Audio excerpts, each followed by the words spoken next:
తీసుకుని పెద్ద పెద్ద రాయిలు తీసేస్తున్నారు. అదే లోయ చూడండి, అది ఎంత భయంకరమైన ఘోరం ఉందో చూడండి. ఒక వ్యక్తి చర్చికి వచ్చి స్వస్థపరచబడి ఆ యొక్క పక్షవాతం నుంచి అతను విడిపించబడితే సంతోషించకుండా పోయి మా యొక్క విశ్రాంతిని అపవిత్రపరిచామని బాధపడిపోతున్నారు. చాలా బాధపడ్డారు, వేదనపడ్డారు. అయితే దేవుడు ఏం చేశాడంటే, అయ్యా మీ విశ్రాంతి దినాన్ని ఒక ఎద్దు గాను, ఒక మేక గాను, ఒక గొర్రె గాను గోతులో పడిపోతే చచ్చిపోయే స్థితిలో ఉంటే అలా వదిలేస్తారు దాన్ని? బాగు తీయరా?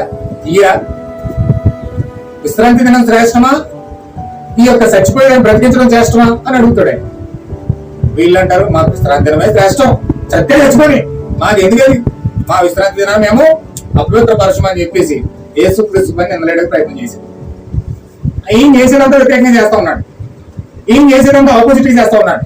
అది వాళ్ళకి నచ్చట్లేదు, అది వాళ్ళకి నచ్చలేదు. అయితే వీళ్ళు ఏం చేశారంటే వెంటనే తిరగబడి యేసుక్రీస్తును రాలిపెట్టి చెప్పడానికి సిద్ధపడ్డారు. అది లూయ. అయితే ఏం జరిగింది చూడండి, వాళ్ళందరూ ఏకమవుతూ ఉన్నారు. ఆ యొక్క సంఘాలతో, ప్రధాన యాజకులతో ఆ యొక్క ప్రజలందరూ ఏకమవుతూ ఉన్నారు.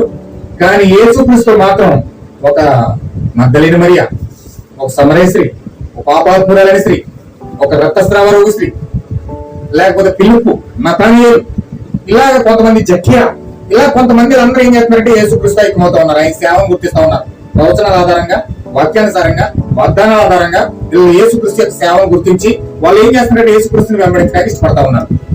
హల్లెలూయా. అంటే ఆయన భూమి మీదకి వచ్చి ఆయన ఏం చేస్తున్నాడంటే, ఎప్పుడైతే ఆయన భూమి మీదకి వచ్చాడో, ఎప్పుడైతే ఆయన జన సమూహం మధ్యలో వచ్చాడో, కొంతమంది ఏమో సంఘాలతో ఏకమవుతా ఉన్నారు, కొంతమంది ఏమో వాక్యంతో ఏకమవుతా ఉన్నారు.